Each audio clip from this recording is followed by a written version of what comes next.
तो आपके लिए लाए हैं ये दोनों सीपीयूज आज, इंटेल का 14400F और AMD का जो है 8500G। ये वीडियो का मतलब ही यही है कि इनकी जो स्पेसिफिकेशंस है वो खाली डिस्कस होगी आज। मैं इनसे पीसी भी बनाने वाला हूँ फ्यूचर में, वो आप कनेक्ट रहिए चैनल के साथ, तो आपको इसके बेंचमार्क्स एंड गेमिंग परफॉर्मेंसेस भी बिल्ट बना के मिल जाएंगे। लेकिन आज का बस यही पर्पज़ है कि अगर आपके जो बजट में अभी थोड़ा वो उतना उछाल नहीं है, तो कौन इन दोनों बजट सीपीयू में आपके लिए जो है सूटेबल रहेगा। और अभी सेल भी चल रही है अमेजन पे भी और फ्लिपकार्ट पे भी। ये दोनों ही सीपीयूज काफ़ी अच्छी रेट पे मिल रहे हैं, 13,400, 14,000, कभी तो 12,500 में भी आ जाते हैं ये दोनों सीपीयूज। तो उस हिसाब से काफ़ी अट्रैक्टिव डील्स है ये। तो पहले बात करेंगे AMD का जो 8500G है। ये 6 कोर वाला प्रोसेसर है, 6 कोर और 12 थ्रेड आते हैं इसमें। बहुत ही अच्छा प्रोसेसर है अगर हम गेमिंग के बारे में बात करें। और इसका एक जो मेन चीज़ है जो इसको इसके ऊपर एज देता है वो ये है कि इसमें हमें इंटीग्रेटेड GPU है। रिसेंटली AMD ने बहुत ही एडवांसमेंट की है व्हेन इट कम्स टू जब बात करते हैं इंटीग्रेटेड GPUs की, तो AMD अभी किंग ही है।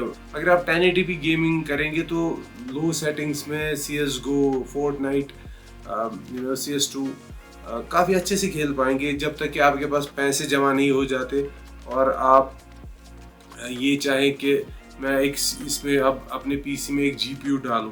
तो इसमें जो वो टेंशन आपको लेने की ज़रूरत नहीं है कि अब मैं CPU लगाऊंगा और अब GPU के पैसे कहाँ से लाऊंगा।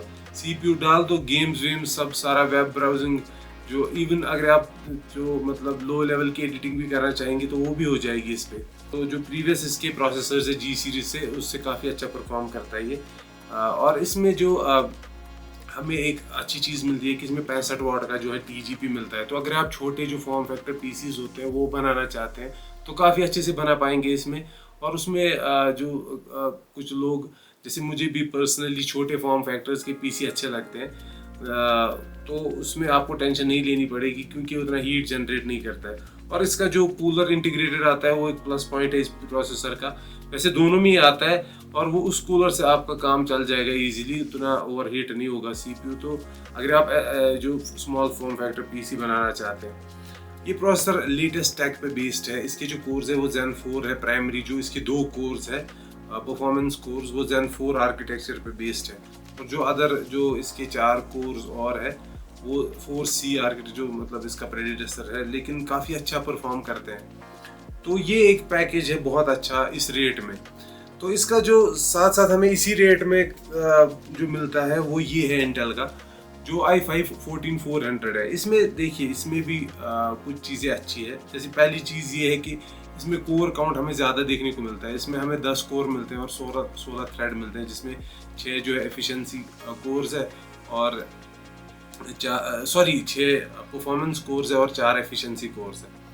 तो अगर हेवी वर्कलोड होता है या देखिए रेंडरिंग होती है या 3D मॉडलिंग होती है, तो मुझे लगता है कंपैरेटिवली ये प्रोसेसर उसके लिए अच्छा रहेगा, क्योंकि इसमें सिंगल थ्रेड का भी जो हमें परफॉर्मेंस मिलता है वो कुछ हद तक बेटर मिलता है 8500G से।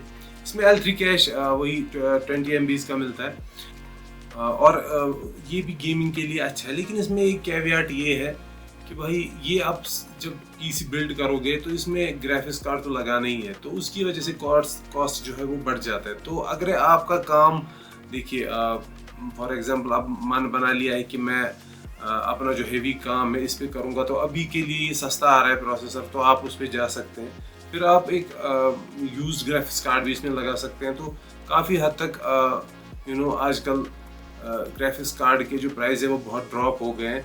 तो हो सकता है कि आपका बिल्ट, अगर आप अच्छे से ढूंढोगे तो आपका बिल्ट जो है वो एक चीप रेट में तैयार हो जाएगा। लेकिन इस में एक और चीज़ हमें देखने को मिलती है कि ये जो प्रोसेसर है ये जो पावर कंज्यूम करता है वो ज़्यादा करता है कंपैरेटिवली, तो ये हीट भी थोड़ा जनरेट करेगा। तो इसमें कूलिंग भी थोड़ी अच्छी डालनी पड़ेगी इससे, क्योंकि कोर काउंट ज़्यादा है। तो ये तो हो गई ये बात स्पेसिफिकेशंस की बात।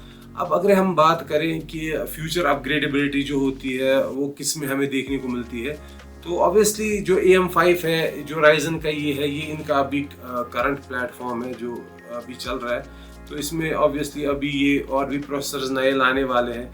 AM5 में तो आप 78 जो हमें पिछली 7800X3D वो भी उसी पे बेस्ड है। ये 8000 सीरीज़ का प्रोसेसर है, तो ये भी AM5 पे ही है। हो सकता है 1-2 साल AMD इसमें और भी प्रोसेसर्स लाए, तो फ्यूचर के लिए ये सिक्योर है। अगर ये बात करें आप 14400F की, ये तो मतलब ख़त्म हो चुका है अभी। इसका 14th जनरेशन जो है LGA 1700 का लास्ट जनरेशन इसका यही है। इसमें हमें यही ऑप्शन मिलेगा कि अगर आपको कभी अपग्रेड करना है तो या तो i7 लगाओ या फिर i9 लगा सकते हो, तो उससे भी फिर कॉस्ट काफ़ी अप चला जाएगा। लेकिन जो कोर अल्ट्रा सीरीज़ है वो तो दूसरा अलग प्लेटफॉर्म है, उस पर तो नहीं जा पाओगे, फिर पूरा PC आपको चेंज करना पड़ेगा। तो मुझे लगता है ये दोनों ही जो CPUs है काफ़ी अच्छे CPUs है। अब ये रिक्वायरमेंट पे डिपेंड करता है कि आपकी रिक्वायरमेंट क्या है। आप मुझे बताइए कि आपकी क्या रिक्वायरमेंट है कमेंट बॉक्स में, और आपको इन दोनों प्रोसेसर्स में कौन सा प्रोसेसर लेना है। तो मैं आपसे मिलूँगा और भी ऐसी मज़ेदार वीडियोज़ के साथ जो टेक के रिलेटेड होते हैं। तब तक के लिए आप चैनल को सब्सक्राइब कीजिए और इस वीडियो को लाइक कीजिए। मैं आपसे जल्द ही मिलूँगा। Goodbye and take care of your health.